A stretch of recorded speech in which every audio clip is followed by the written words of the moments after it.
That's where I long to be, with my three good companions, just my rifle, pony and me. Microciné, bonjour, bonsoir, ça va dépendre de l'heure à laquelle vous allez découvrir cette nouvelle émission. On continue de remonter le fleuve Aung San Suu Kyi. Je sais pas si ça se dit, mais en tout cas, pendant tout le mois d'août, une partie du mois de juillet et tout le mois d'août, on va revisiter la filmographie de ce cinéaste sud-coréen, cinéaste stakhanoviste, qui a commencé à la fin des années 90 et qui, au moment où je vous parle, est en train de travailler certainement sur 2 films en même temps. Et aujourd'hui, on parle du 7e film, Woman on the Beach, qui a été réalisé en 2007. Et pour en parler, eh bien, Merej, c'est un bon bout de temps qu'il n'est pas venu d'ailleurs sur la chaîne. Et je vais dire la vérité, je lui ai imposé, je l'ai obligé à venir pour, en même temps, j'ai été aidé par un collègue youtubeur dont je tairai le nom et qui m'a fortement conseillé, il dit, tiens, mais pourquoi pas Mireille? Je lui dis, mais c'est vrai, c'est une excellente idée. Ah bah, je veux dire, c'est qui? C'est Jules Melon. Voilà. Et donc, je remercie Jules Melon pour l'aide apportée à la conception de cette émission. Et Mireille a accepté. Et je suis très, très content. Et pour celles et ceux qui connaissent un peu ma chaîne, ils sauront que Mireille a été quelqu'un de très important pour le lancement, en tout cas, de Microciné. Je suis très content, en tout cas, qu'il ait accepté. Comment vas-tu déjà à la base? Comment vas-tu, monsieur Mireille? Bah écoute, ça va pas mal et toi? Mais bien, écoute, Bah ouais, bah écoute, on va tous les 2 bien, écoute, c'est bien. eh ben voilà, c'est très bien. Aung San Suu. Déjà, moi, ce qui m'intéresse de savoir, c'est comment tu connais ce cinéaste, quels sont les films que tu as vus avant Woman on the Beach, et avant qu'on parle de Woman on the Beach d'abord, d'ailleurs. Et puis surtout, pour l'instant, avant de voir ce film, c'était quoi ton rapport un peu à Aung San Suu? Non, en fait, je connais très, très peu. Mm. Moi, j'adore le cinéma asiatique en général. C'est plus moi, je suis un bourrin à la base, hein, donc c'est plus des films d'action, des choses comme ça, donc j'ai été introduit, tu vois, à Hong Kong, John Woo, Choi Ark, Johnny To, Ringo Lam, et cetera. Puis au bout d'un moment, bah, le cinéma coréen forcément te grignote, hein, parce que c'est un peu le meilleur de la planète, pour moi en ce qui me concerne actuellement. Et je suis allé au festival de Deauville, donc j'ai découvert JSA, Park Chan-wook, tout ça.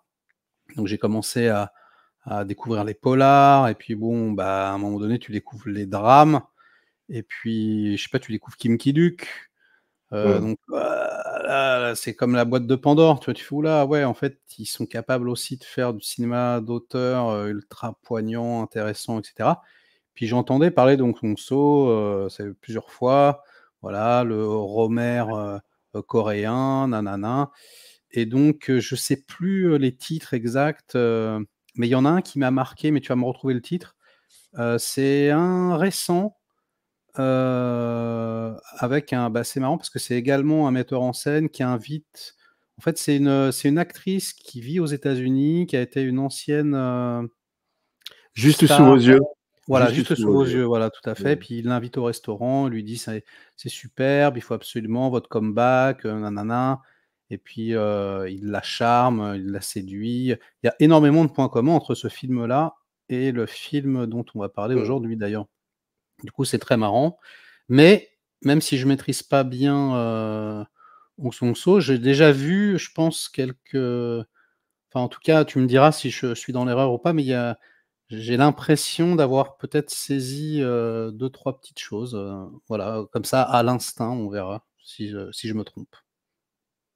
Non, mais c'est intéressant ce que tu dis parce que, il faut savoir que sur les 30 et quelques films qui sont, venus en France, en tout cas qui ont été montrés en France, parce qu'il y a les films qui sont montrés en France et d'autres films qui ne le sont pas encore.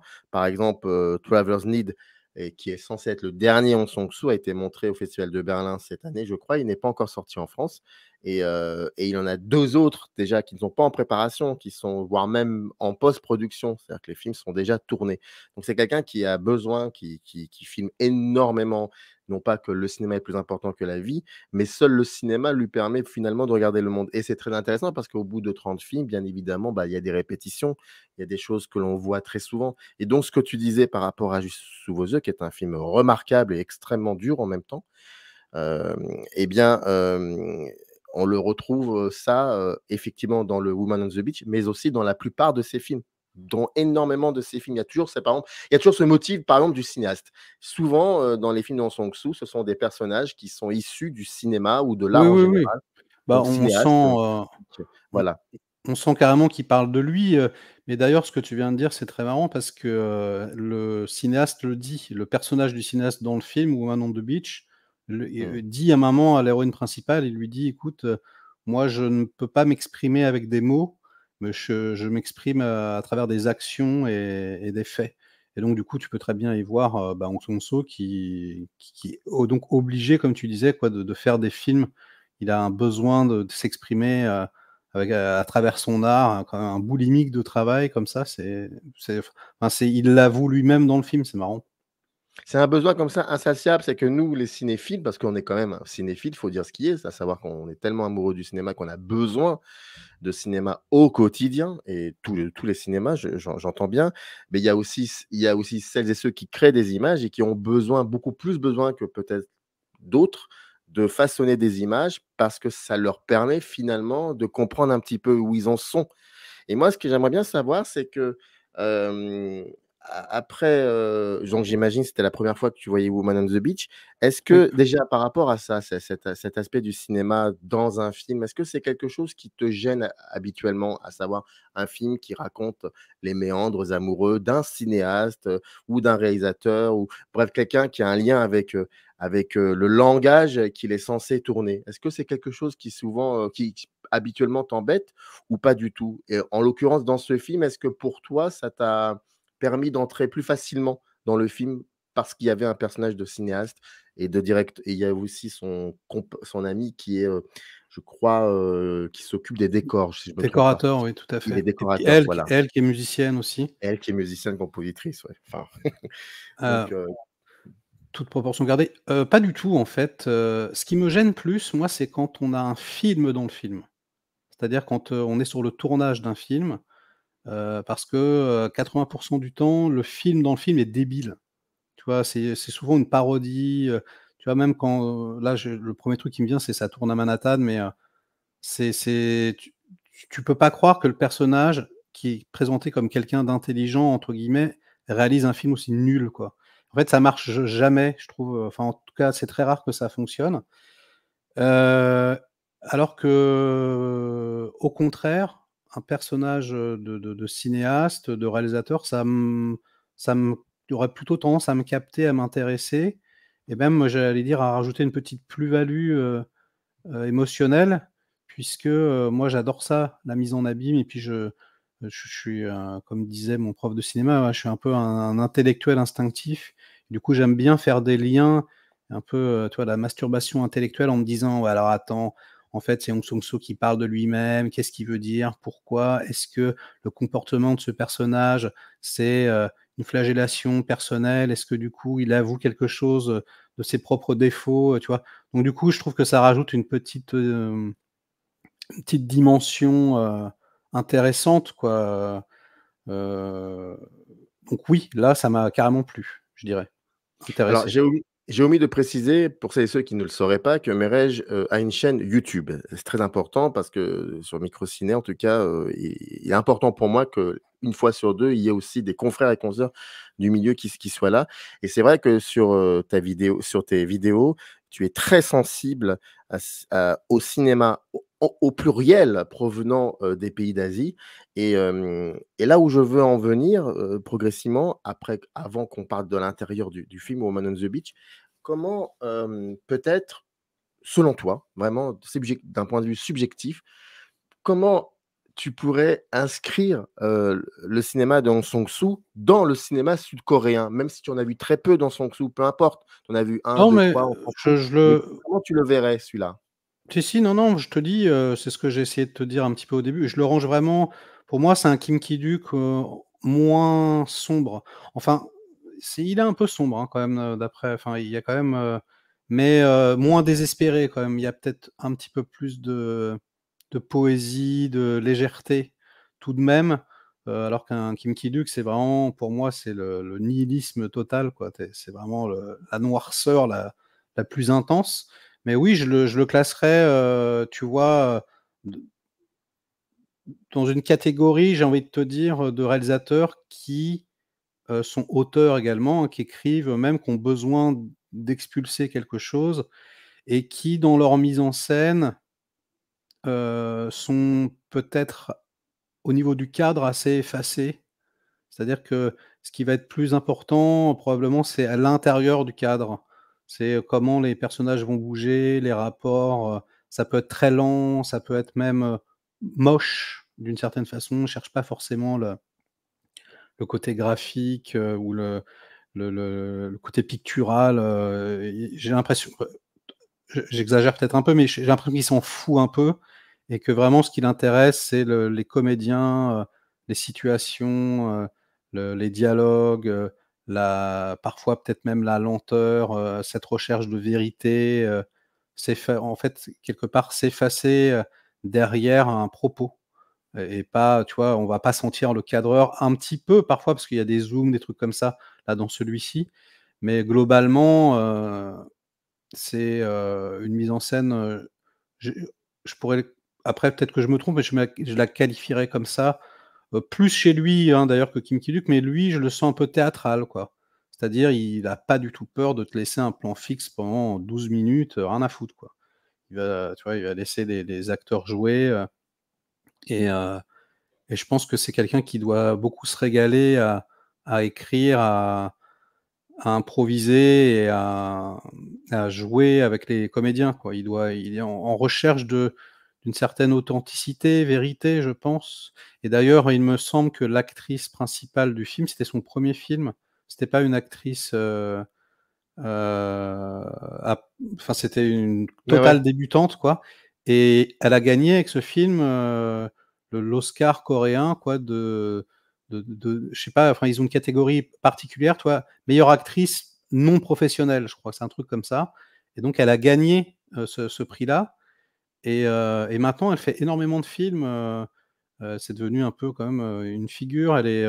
Là, elle a joué dans Masked Girl, par exemple, la série coréenne sur Netflix, où elle est Mmh. géniale, du coup, je l'ai reconnue, tu vois? C'était marrant, je me dis: «Ah», et en fait, c'était sa première apparition, et oui, donc je dirais ça, je dirais un Kim Ki-duk, soft, gentil, lumineux, un Kim Ki-duk lumineux, je dirais, peut-être.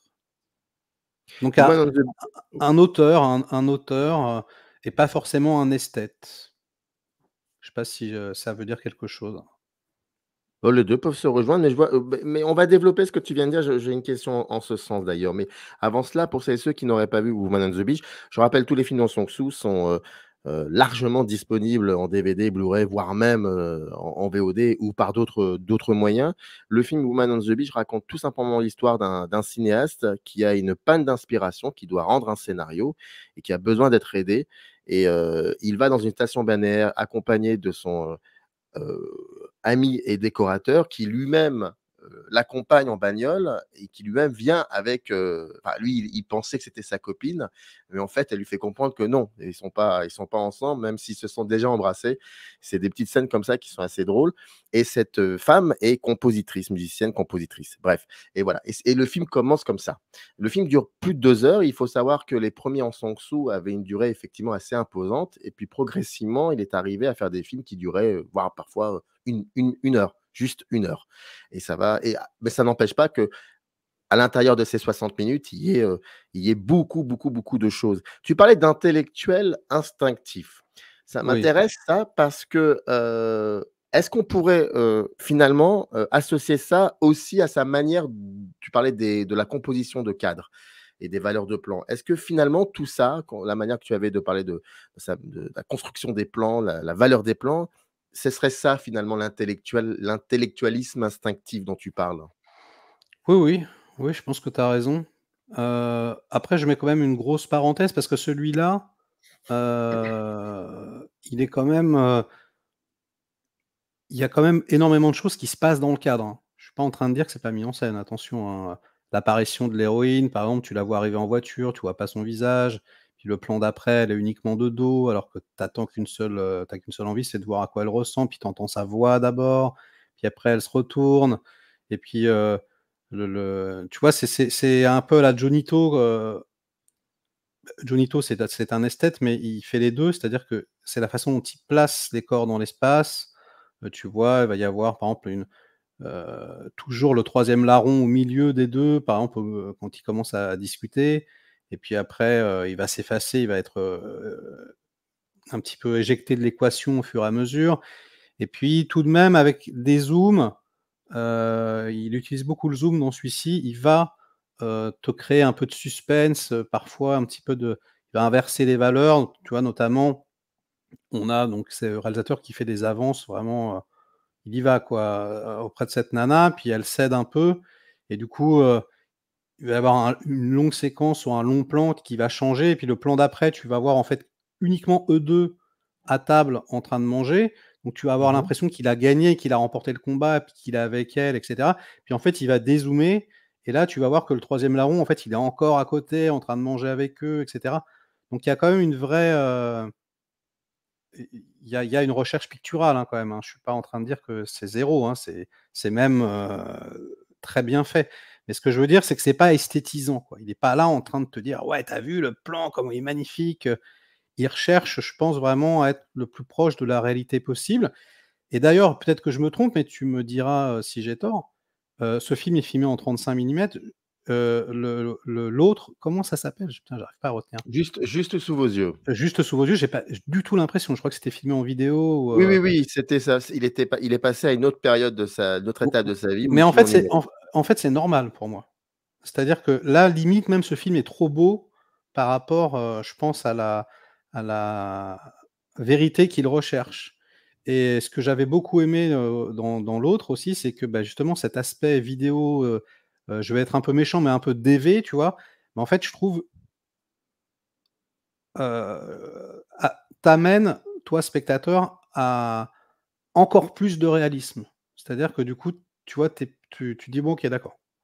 Le c'est pas ça qui l'intéresse, quoi, vraiment et du coup, tu as l'impression d'être dans le monde réel un petit peu et du coup, les relations et hem et ces relations amoureuses, tarabiscotées comme ça, ces petites choses du quotidien, bah, ressortent encore plus, je trouve. Donc je sais pas, c'est ce que je te disais au début, donc je pense qu'il est passé du 35 à la vidéo et qu'en fait, il est jamais revenu au 35. Je pense que là, il y a une césure dans sa Mmh. carrière et que du coup mais je pense que c'est vraiment, quelque part pour moi logique, quoi. Kim Ki-duk a fait ça aussi pour certains films, notamment en fin de carrière où il y avait des trucs carrément filmés en DV et tout. Bon, enfin, c'était particulier, mais je veux dire, on sent que voilà, ils veulent coller le plus possible au réel, quoi. Enfin, en tout cas, moi, je le prends comme ça. Selon toi, comment, Hong Sang-soo, regarde son personnage masculin principal, le cinéaste qui s'appelle, Young Rai? Com il lui faut quand même 2 bonnes heures pour le regarder, pour le mettre dans des situations parfois un peu complexes et il passe par tous les états de sentiments. On peut le trouver parfois, attendrissant, un peu parfois intrigué par, ses coups de colère, gauche, minable, parfois aussi et Oui, heu et il y a un peu de tout névrosé. alors complètement, alors ça par contre on est dedans là, je veux dire. Bah, c'est le cinéma de la névrose un peu, hein, Hong Sang-soo, hein, quand même. Les personnages, ils sont ils en ont gros, sur la patate, hein, il y a un truc, donc c'est un peu à l'image de la société coréenne, hein, oui, bah, moi je le prends après, je sais pas si j'ai raison, hein, mais en tout cas quand j'ai regardé le film, je le prends comme une autocritique, quoi. Vraiment j'ai l'impression qu'il parle de lui-même et que, il est pas tendre avec lui-même en réalité que, bah, comme nous tous quoi, en fait, bah, on est parfois, gentil, parfois on a peur, parfois on est con, parfois on est, colérique, on est souvent névrosé et que ouais, c'est la catharsis, pour lui, je pense, de faire des films. Il expulse quoi. Il vraiment, donc je dirais pas qu'il le présente comme un sale type, quoique ça peut, ressembler à ça parfois, mais en tout cas comme un homme avec énormément de défauts, quoi. Le fait que le film soit en 2 parties, c'est-à-dire une première partie où ils sont, 2 hommes et cette femme et bon, le cinéaste finit finalement, par obtenir, gain de cause Et donc elle tombe sous son charme. Puis il y a une deuxième partie où il revient, il est tout seul dans cette station balnéaire et puis il rencontre sur la plage 2 autres filles et puis il s'amourage d'une des 2 filles. Puis il y a la première femme qu'il avait rencontrée dans la première qui revient et et on est en fait dans une espèce de répétition, peut-être pas forcément, conséquente, un peu discrète cette répétition, mais elle est quand même là, Oh, la quand même. Ah non, répétition. non, elle est tout à fait présente, là, pour le coup, discrète, je suis Et toi? pas d'accord, mais Mais c'est le ça, bah, alors discrète parce que, dans certains films, dans la plupart des films de Hong Sang-soo, la répétition se fait même, hem, au niveau des gestes, au niveau de la valeur de la composition du cadre. C'est-à-dire que parfois, on a oui. l'impression de revoir toujours le même film, le même plan, c'est très intriguant, mais il y a toujours un petit truc, un petit détail qui fait que c'était différent de ce qu'on a vu il y a 20 minutes. Oui, C'est pour ça que oui. je dis répétition discrète, en fait, c'est Oui, pour ça. oui, non, mais c'est tout à fait, vrai et d'ailleurs, je te dis, c'est la première chose que je t'ai dit, les 2 films dont on parle, depuis le début vraiment se répètent. C'est-à-dire on a un personnage de réalisateur, ils arrêtent pas de bouffer dans un resto. Alors ça aussi, j'imagine que c'est un film où ils passent leur temps à manger, dans je sais pas, tu me diras, dans sa filmographie, j'imagine bien les gens manger tout le temps, dans des Ah, restaurants. on attend toujours la séquence de Soul. D'ailleurs, on se Ouais, demande toujours voilà, tu vois? si c'est du Ça, fake ou c'est si un c'est peu bien ça. réel, hein. Ouais, ouais, ouais, donc ils sont tous là effectivement et ça, bah, moi je suis metteur en scène de théâtre aussi et ça me fascine en fait. La répétition avec les comédiens, ça s'appelle répétition. C'est-à-dire que tu Ouais. répètes les choses et c'est un processus extrêmement fascinant en réalité. Moi j'adore jouer avec ça et je pense que pour un cinéaste, pas forcément pour tout le monde, mais peut-être que pour lui, c'est quelque chose qui l'obsède.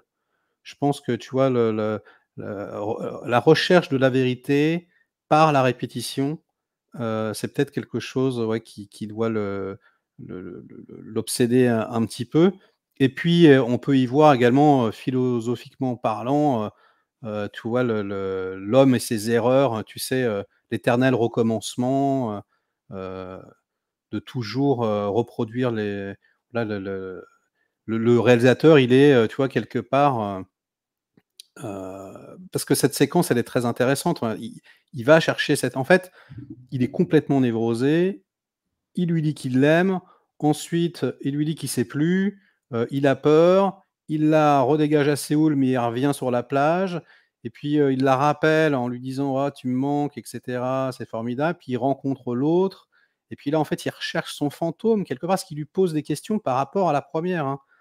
C'est des choses qu'elle lui a dit: «Est-ce que tu as des problèmes? Est-ce que tu aimes les étoiles?» Ceci, cela. Tiens, d'ailleurs, les étoiles, c'est marrant avec l'étoile de mer par terre là. Ouais, Une exactement. espèce Mais de ça, c'est truc on sent comme eh si bah, ça me ça re enfin, tu vois? Et je te coupe la heu, parole 2 petites ouais, secondes, ouais, juste ouais. Enfin, mais en tout cas, rapidement. Mais en tout cas, c'est en ça soutien. Ça, ouais. le coup de l'étoile, c'est Mmh. une co enfin, il y a un moment, elle regarde une étoile Elle est de mer, morte l'étoile, ouais. elle est morte l'étoile, elle regarde une étoile de mer et puis et puis plus tard, tu verras un truc. Ça, c'est très en Sang-soo. C'est très typique du cinéma d'Hong Sang-soo. Je referme la parenthèse, désolé. Non, non, je t'en prie, non, non et enfin, voilà quoi. On sent vraiment que, tu sais, on dit souvent qu'un réalisateur réalise toujours le même film, hein, de toute façon. Mais ouais, il a quelque chose, ça se ressent clairement, heu, il y a quelque chose dans la mécanique de la répétition je pense qu'il l'obsède et il aime vraiment jouer avec ça, quoi. Et moi, personnellement, en tant que metteur en scène, à mon petit niveau, j'adore jouer avec ça et je suis donc extrêmement sensible à ce film. C'est quelque chose qui m'a beaucoup plu, moi, ce motif, voilà et même dans le précédent aussi, celui que j'avais vu, je j'aime beaucoup ça, quoi. C'est assez fascinant, je trouve. Tu as convoqué un moment le mot fantôme. Est-ce qu'il y a eu un moment où tu t'es dit: «C'est peut-être un rêve ce que je regarde»? Oui, oui, bien sûr. Bah, on est complètement là-dedans, en plus, puisque, déjà, c'est un film, donc de toute façon, on regarde un objet, qui n'existe pas, enfin, tu vois, c'est pas la réalité, hein. Il y a, on va sur la plage, donc on est vraiment dans quelque chose, c'est un peu intemporel, voilà, et puis c'est pas n'importe quelle plage, hein. C'est-à-dire qu'il y a personne quasiment sur la plage. Il y a, les appartements qui sont vides, il y a, ce couple extrêmement étrange avec le chien, qui apparaît comme si c'était une sorte de projection de lui-même, de ce qu'il pourrait être si il n'était pas névrosé quelque part, ou si tu vois, il cédait à l'amour. Tu vois, moi, un peu, je l'ai un peu pris comme ça. Et, oui, et puis cette étoile morte, les souvenirs convoqués, enfin oui, la nuit, le carrément quoi, c'est super onirique, et on peut tout à fait le prendre comme ça, je pense, ouais. Au niveau du rêve. C'est bien parce que est-ce que tu parles d'étoiles de mer, tu parles du chien. Est-ce que pour toi, et on reste sur ce film uniquement, bon, on peut faire des connexions avec Juste sous vos yeux, certes, mais ce film a été vraiment fait dans une autre période de sa vie en plus. Mais pour Woman on the Beach, est-ce que ce sont des détails pour toi ou il y a quelque chose de beaucoup plus symbolique?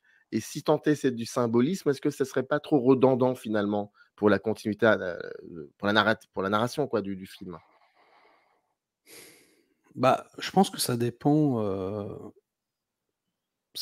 de ton rapport, au film, en fait. Ça doit vraiment dépendre des personnes. Tu peux le prendre comme un détail, mais ce sont quand même des détails qui reviennent plusieurs fois, hein.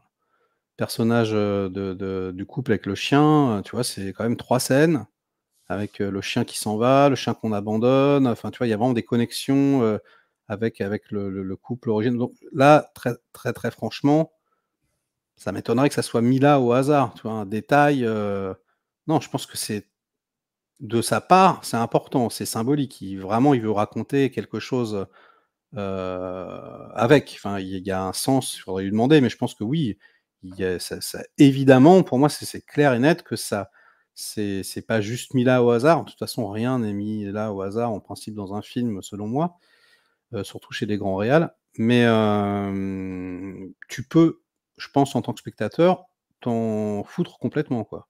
Tu peux te dire: «Non, bah, c'est juste un détail», si ça dépend comment tu appréhendes l'histoire, quoi. Je sais pas Est-ce si qu'il y j'ai a bien quelque répondu. Très bien, très, très bien. Est-ce que quand tu là, maintenant, ce qui m'intéresse davantage, c'est, quand tu découvres le film la 1re fois, parlons de choses peut-être négatives, si tant est, il y en est, j'en sais rien. Oui, oui. Parce qu'il faut savoir que nous n'avons pas discuté du film en amont. Je découvre ton rapport au film, voilà, en même temps que celles et ceux qui nous regarderont. Est-ce qu'il y a effectivement des choses, peut-être, sur lesquelles qui où tu es un peu plus intrigué, on va dire? Peut-être même moins sensible, à ce que propose dans ce film-là, en l'occurrence. Moins sensible, par rapport à quoi? Est-ce qu'il y a des choses Tu veux sur dire le si je peux m'ennuyer, par exemple? non, pas ça. L'ennui, c'est pas grave au cinéma, on peut s'ennuyer devant de très grands films. Enfin, on peut Ouais, ouais. s'ennuyer et dire à la fin: «On a aimé le film», c'est pas le problème. Ouais. Non, mais je me Non, suis pas du tout ennuyé, là, qui par n'ont pas exemple. fonctionné peut-être. Des choses que tu te dis: «Tiens, là, ça fonctionne pas en moi». Est-ce qu'il y a des Mmh. choses comme ça, dans N ce film qui ont non.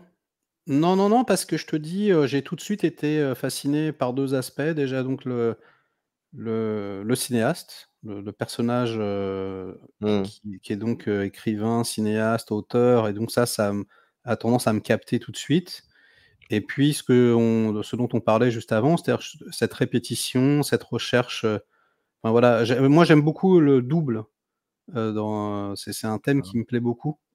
Et non, j'ai trouvé ça assez captivant, après je suis quelqu'un qui, aime les propositions fortes d'une manière générale, et donc je remets jamais en question une proposition forte. En fait, tu peux me faire tu vois, ça peut être Michael Bay, ça peut être, surdécoupé, avec, de la pyrotechnie, mmh. et des travelling avant complètement gratos, ou ça peut être, quelque chose, filmé en DV avec des plans de 14 minutes, complètement fixes. En fait, je trouve la démarche aussi intéressante, à gauche qu'à droite, quoi. J'ai pas de Je suis pas raciste, tu vois? C'est-à-dire que vraiment, en fait, ça me fascine même. En fait, ce qui me fascine le plus, c'est d'essayer de comprendre pourquoi, ils travaillent comme ça. Et là, c'est intéressant chez Hong Sang-soo parce qu'on a l'impression qu'il donne un petit peu des clés. Comme je te disais, on a l'impression qu'il parle un peu de lui-même, c'est un peu une psychanalyse au fur et à mesure, tu vois? Et du coup, non, j'ai été capté vraiment, tu vois? Ça pourrait être chiant 2h06 sur la plage, pas du tout, quoi. J'ai trouvé très, très, très, très intense même, je dirais. Dernière question, j'aimerais bien tu en as un peu parlé, c'est sur ce qu'on appelle la direction de comédiennes, de comédiens dans le film et toi dont c'est ton métier, en plus d'être acteur, ça m'intéresserait d'avoir ton regard là-dessus sur, est-ce que Hong Sang-soo fait des films avant tout pour, pour travailler avec des comédiens et des comédiennes? J'ai l'impression. J'ai vraiment l'impression, après peut-être que je me trompe complètement, hein. Je connais pas du tout assez le bonhomme, vraiment, c'est plus toi qui pourrais m'éclairer là-dessus, mais en tout cas, quand je regarde ce film, j'ai l'impression, à l'image de son héros, qu'il est un peu amoureux des comédiennes, quoi. Enfin, amoureux des artistes, et ouais, qu'il a besoin, même dans la répétition, tu vois? Parce que c'est ça aussi, un cinéaste, il tombe entre guillemets «amoureux» de sa muse, de son actrice principale. Enfin, tu vois, je vais pas trop faire un dessin, mais ça arrive très souvent et puis il te fait un film et puis, ça, c'est très bizarre aussi. On est une grande famille, on s'aime tous d'amour et puis quand le film est terminé, en fait, plus personne se voit, tu vois? Et tes «amoureux» entre guillemets, tu les revois plus jamais et puis hop, 6 ans après, tu refais un film avec, la même personne ou une pièce avec la même personne et hop, l'amour reprend instantanément, tu vois? Mais c'est vrai en plus, hein, c'est des sentiments ultra forts, hein, c'est même pas, c'est très curieux comme procédé, quoi et j'imagine qu'entre, ces 6 ans, il a fait d'autres films avec d'autres comédiennes et qu'il est tombé amoureux aussi de ces autres comédiennes. Enfin, tu vois, il y a un truc comme ça, et je pense que c'est ce qu'il raconte aussi dans ce film, quoi. Parce qu'il essaye d'écrire en même temps, il essaye de trouver l'inspiration pour écrire, il la cherche à travers donc différentes, muses, quoi et ouais, j'ai l'impression qu'il aime ça vraiment, que c'est son dada, quoi. Que c'est même, que s'il avait pas ça, il serait très malheureux. Quelques années après ce film, il va faire un autre film qui s'appellera, Un jour avec, un jour sans. Hem, il faut quand même que je te trouve je le fais en direct, mais c'est pas grave, la date exacte du Un jour avec, un jour sans. Oui, c'est en 2015, c'est important. C'est important parce qu'en 2015, donc il tourne ce film et donc il est dans une autre étape de sa vie, hein. Il tourne en numérique et cetera et la productrice de ses films, précédents, c'est, si je me trompe pas, c'est son épouse et en 2015, en faisant ce film, il va faire tourner une actrice, très connue en Corée du Sud qui s'appelle Kim Min-hee et ils, au pluriel, tombent éperdument amoureux enfin, fous amoureux l'un de l'autre et donc il trompe sa femme. C'est un scandale en Corée du Sud. Ça, tu as tous les tabloïds qui s'en chargent, qui s'en occupent et tout. C'est vraiment un scandale national, hein, Mmh mh. bon et ensuite, quelques années après, je crois qu'il va divorcer, puis et puis ils vont vivre ensemble avec Kim Min-hee et à partir de 2015, son cinéma va drastiquement changer. C'est-à-dire il va, dessiner des personnages féminins encore plus intéressants que dans ses précédents films. C'est-à-dire que ce ne seront plus des comment dire? Des climax narratifs. Non, non, ce sont de véritables personnages, qui sont complètement indépendants des personnages masculins et ça va devenir un sismographe, du personnage féminin qui est assez impressionnant grâce ou à cause, malheureusement de cette histoire-là. Donc lui, le rapport aux actrices et aux acteurs, c'est un rapport qui est très important et c'est pour ça que je voulais te poser la question vu que toi-même tu travailles, tu en es de la partie comme on dit. Bon, donc Ouais, ça Woman on the Beach oui, pardon, non, non, non, vas-y. non, je disais oui, oui, ça se sent, ce que tu dis, c'est intéressant, pardonne-moi de revenir sur l'autre également, mais c'est parce que je l'ai bien en Ouais. tête. Mais c'est parce que c'est vrai que du coup, tu as ce personnage féminin dans Woman on the Beach qui est intéressant, hein, quand même. Parce qu'elle est indépendante, tout de même, elle est très franche, elle est rentre dedans, c'est du coup, il a même du mal à retrouver le double, hein. Et c'est assez mais effectivement, elle est un peu sous sa coupe et on va dire que c'est lui, quelque part, hein, qui la vampirise.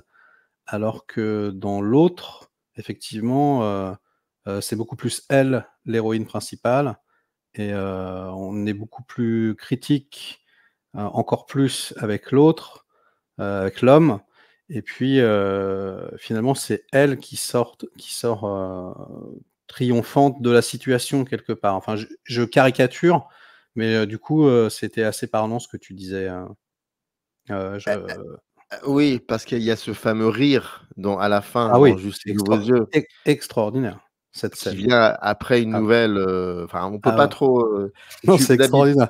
C'est extra non, franchement, cette scène à ce moment-là précisément, alors moi je riais aussi aux éclats. C'était incroyable quoi, j'ai dit. ouais, non, mais Ouais, ouais. c'est ça. Bon, et ben, voilà, on a parlé de 2 films en un et c'est très bien comme ça. Les 2 d'ailleurs sont disponibles en DVD. Juste sous vos yeux, sera questionné, sur la chaîne, vous inquiétez pas dans quelques émissions. Mais en tout cas, aujourd'hui, c'était Woman on the Beach, le 7e film de Hong Sang-soo et pour en parler, c'était Merej, collègue Et il y a youtubeur. beaucoup Merci. et il y a Oui, beaucoup pardon, dernière question, excuse-moi. Il y a beaucoup je t'en prie. de personnages, réalisateurs dans sa filmographie? Ah oui, il y a beau souvent Ouais. c'est soit ça, ou alors parfois ça peut être donc des comédiens ou des critiques de cinéma, c'est arrivé, ou alors des OK. peintres. Parce que c'est quelqu'un qui le Mmh. rapport à la peinture est très important, il est lui-même peintre, mais très, très, très, très souvent, c'est un cinéaste. Oui, oui, c'est un personnage, Mmh. ou alors et ce qui est très intéressant, c'est que plus on avance dans sa filmographie, heu, ces derniers personnages, qui sont généralement, d'un âge, avancé, sont à la fin de leur carrière. Enfin, tu comprends que le cinéma va bientôt se terminer pour eux.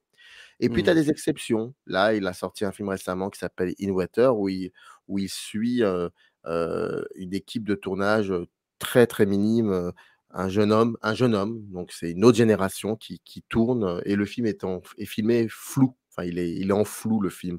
Pendant Ah. 1 heure, tu vois que du flou et c'est génialissime. Ah super, ça Malgré donne ça, envie, ça fait envie ça. malgré Mmh. ça, voilà, In Water. Merci beaucoup Merej, en tout cas, d'être venu pour nous parler de Avec ce grand Hong Sang-soo plaisir et je et tu m'as sens donné que envie d'en découvrir d'autres. eh ben, écoute, c'était fait pour, comme dirait l'autre. Merci à toi Merej et puis à très vite. Ciao. Générique. Up arrive in the canyon, that's where I long to be, with my 3 good companions. Just